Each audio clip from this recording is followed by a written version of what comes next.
বিসমিল্লাহিররহমানিররহিম। আসসালামু আলাইকুম।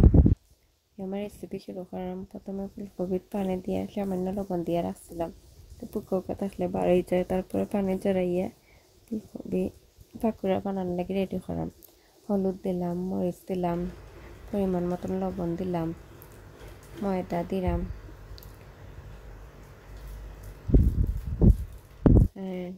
কালি জিরা দিলাম, দিয়া এখন মাখাইম।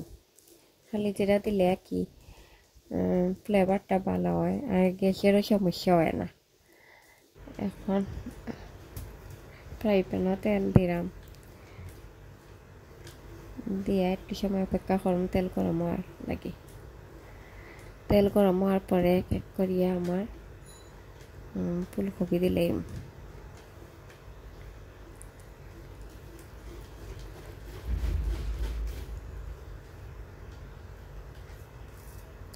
এখন দিলাম আমার ফুলকপির পাকুড়া।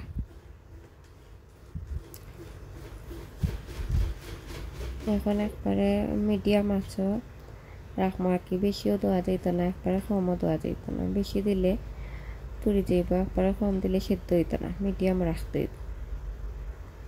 পরে 20 মিনিট লাগি রাখছি। 20 মিনিট পরে হয়ে গেছে প্রায় আমার পাকুড়া। দেখো কেকলা হয়েছে।